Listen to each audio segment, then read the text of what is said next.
কিন্তু এ ব্যাপারে বিশ্বগ্রন্থ আল কুরআন বলে ইন্নাদ-দীনা ইনদাল্লাহিল ইসলাম। কুরআনের দ্ব্যর্থহীন ঘোষণা, একমাত্র ইসলামই আল্লাহর কাছে মনোনীত ধর্ম। চিৎকার দিয়ে কোন আল্লাহু আকবার।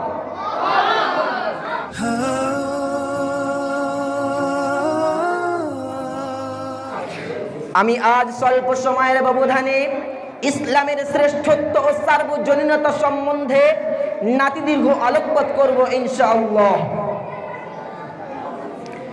বিজ্ঞ বন্ধুগণ, বিপুলায় পৃথিবীর বুকে নানা ভাষা, নানা মত, নানা পরিধানের কয়েকশো কোটি মানুষ বসবাস করে আসছে দেশে দেশে, কালে কালে, শরণাতীত কাল থেকে।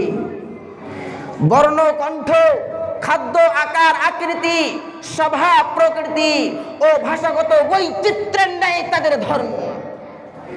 কৃষ্টি, কালচার, তাহজিব, তামাদ্দুন, সভ্যতা, সংস্কৃতির মধ্যেও ব্যাপক পার্থক্য বিদ্যমান। কেউ নাস্তিক, কেউ আস্তিক, কেউ একশ্বরবাদী, আবার কেউ বা বহু ঈশ্বরে বিশ্বাসী।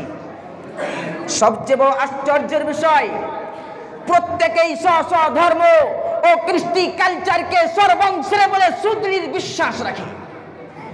আল কোরআনের ভাষায় প্রত্যেক দল বা সম্প্রদায় স্বীয় মতবাদে প্রসন্ন, খুশিতে উত্তরল। শ্রদ্ধাস্পদ শ্রোতাবৃন্দ, তাহলে প্রশ্ন হলো, প্রত্যেক ধর্মই কি আল্লাহর কাছে মনোনীত? প্রত্যেক ধর্মই কি মানুষকে মুক্তির পথ দেখাতে পারে? এ ব্যাপারে কারো কারো মত হলো যত মত তত পথ। কিন্তু এ ব্যাপারে বিশ্বগ্রন্থ আল কুরআন বলে ইন্নাদ-দীনা ইনদাল্লাহিল ইসলাম। কুরআনের দ্ব্যর্থহীন ঘোষণা, একমাত্র ইসলামই আল্লাহর কাছে মনোনীত ধর্ম। চিৎকার দিয়ে কোন আল্লাহু আকবার। শেষ পয়গম্বর বা কলকি অবতারের আগমনের পরে সমস্ত ধর্ম ব্যান্ড বা রহিত করে দেওয়া হয়েছে স্রষ্টার পক্ষ থেকে। বর্তমানে ইসলাম ব্যতীত আর কোন ধর্মই স্রষ্টার কাছে মনোনীত নয়। কারণ সমস্ত ঐশী ধর্মে গ্রন্থে এই নির্দেশ এবং ভবিষ্যৎবাণী করা হয়েছিল। শেষ পয়গম্বর আগমনের পর সমস্ত নবী বা তাদের অনুসারীদের ওই নবীর উপরে বিশ্বাস আনায়ন এবং তাকে সর্বতভাবে সাহায্য সহযোগিতা করা অপরিহার্য কর্তব্য। পূর্ববর্তী ধর্মগ্রন্থের সমূহে ব্যাপক রদবদল হলেও এ কথার সত্যতা এখনো কিছু কিছু বিদ্যমান রয়েছে। বিশেষ করে হিন্দুদের মূল ধর্মগ্রন্থ অর্থাৎ 4 বেদে শেষ পয়গম্বরের কথাটা আরো স্পষ্টভাবে বর্ণিত হয়েছে। ভক্তিভাজন বন্ধুবর্গ, বিদগ্ধ মহল ভালোভাবেই জানে, কোন দাবির পশ্চাতে যদি সঠিক ও স্পষ্ট প্রমাণাদি না থাকে, তাহলে সে দাবির অসারতা ও বাতুলতা সম্বন্ধে কোনো সন্দেহের অবকাশ থাকে না। আসুন আমরা তথ্য সন্ধানী ও মনন নিয়ে বিশ্লেষণ করি। কেন ইসলাম বিশ্ব স্রষ্টার কাছে মনোনীত? কেন ইসলাম ব্যতীত বাদবাকি ধর্মকে রহিত করে দেওয়া হয়েছে শেষ নবীর আগমনের পরে বিশ্ব নবী সরকারে দো আলম সাল্লাল্লাহু আলাইহি ওয়াসাল্লামের আগমনের পরে?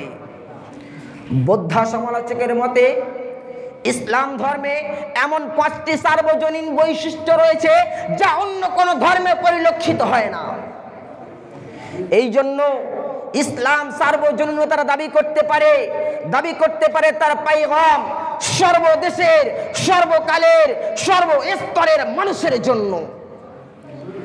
সেই 5টি বৈশিষ্ট্য হলো, প্রথম নাম্বার হলো ইউনিভার্সাল অপিনিয়ন, সার্বজনীন অভিমত।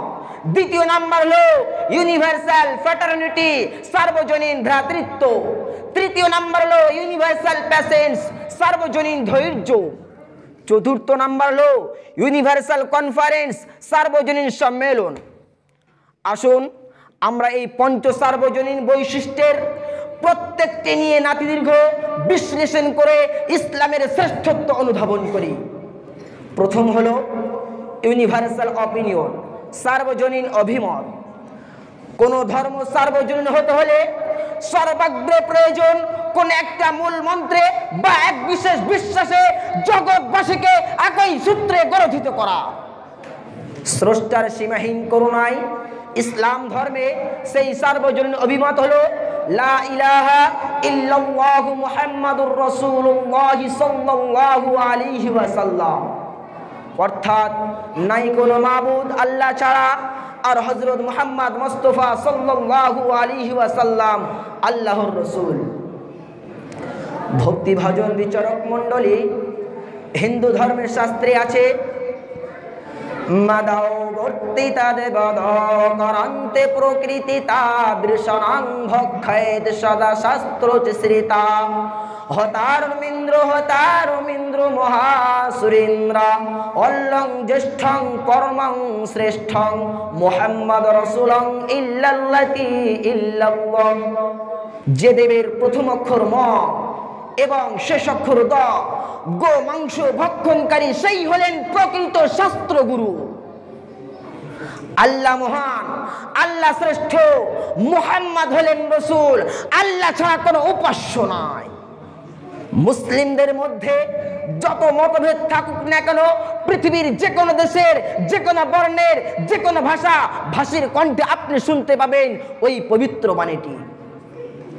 ভারতের মুসলমানের কণ্ঠে শুনতে পাবেন লা ইলাহা ইল্লাল্লাহ, আরবের মুসলমানের কণ্ঠে শুনতে পাবেন লা ইলাহা ইল্লাল্লাহ, শুনতে পাবেন রাশিয়ার মুসলমানের কণ্ঠে লা ইলাহা ইল্লাল্লাহ, আফ্রিকার মুসলমানের কণ্ঠে লা ইলাহা ইল্লাল্লাহ, ইংল্যান্ডের মুসলমানের কণ্ঠে লা ইলাহা ইল্লাল্লাহ, আমেরিকার মুসলমানের কণ্ঠে লা ইলাহা ইল্লাল্লাহ।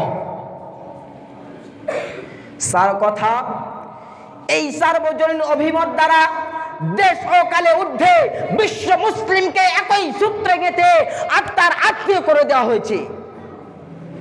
এই সার্বজনীন অভিমত ইসলাম ছাড়া আর কোনো ধর্মে পাওয়া যায় না।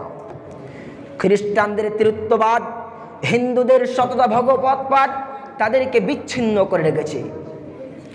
দ্বিতীয় নাম্বার হলো ইউনিভার্সাল ফ্র্যাটার্নিটি, সার্বজনীন ভ্রাতৃত্ব। দ্বিতীয় যে উল্লেখযোগ্য বৈশিষ্ট্যের কারণে ইসলাম আপন স্বাতন্ত্র্যে প্রজ্জ্বল, সেটা হলো সার্বজনীন ভ্রাতৃত্ববোধ। এটা পরিস্ফুট হয়ে ওঠে মুসলিমদের প্রাত্যহিক পঞ্চজামাতবদ্ধ তথা সমবেত নামাজের মাধ্যমে। সকল অহমিকা আত্মভরিকা ভুলে গিয়ে, সকল হিংসা বিদ্বেষকে বিদূরিত করে আমির ফকিরের মাঝে, ইতর ভদ্রের মাঝে বিভেদের প্রাচীরকে তুলে ফেলে কাঁধে কাঁধ মিলিয়ে একই সারিতে দাঁড়িয়ে একই নেতার অনুসরণে স্রষ্টা বন্দনার মাধ্যমে যে নয়নজন মেলবন্ধ, যে হৃদয়গ্রাহী মিলন সেতু তৈরি হয়, পৃথিবীর আর কোনো জাতির কোনো ধর্মের মধ্যে পরিলক্ষিত হয় বলে আমার জানা নাই। একজন হতদরিদ্র ঘরের সন্তান যদি যোগ্যতা অর্জন করেন, তাহলে তিনি দিল্লির জামে মসজিদের নয়, পবিত্র মক্কা শরীফের বুকে বিরাজমান মহামহিয়ান স্রষ্টার অতি মহান গৃহ কাবা বাইতুল্লাহর ইমাম হতে পারে। আর তাকে অনুসরণ করতে বাধ্য হবেন বিভিন্ন দেশ থেকে, বিভিন্ন রাজ্য থেকে আগত লক্ষ লক্ষ শিক্ষিত অশিক্ষিত, ধনী গরিব, কালো গোরা সর্বশ্রেণীর মুসলিমগণ। কবি কত সুন্দর না বলেছেন, ওরে তুই কাহাকে ভাবিস হীন, সাধনার বলে হাবিসি বেলাল কাবার মুয়াজ্জিন। ওরে তুই কাহাকে ভাবিস হীন, সাধনার বলে হাবিসি বেলাল কাবার মুয়াজ্জিন। এই বলে আমার সংক্ষিপ্ত বক্তৃতা সমাপ্ত করছি। ওয়া আখিরু দাওয়ানা আনিল হামদুলিল্লাহি রাব্বিল আলামিন।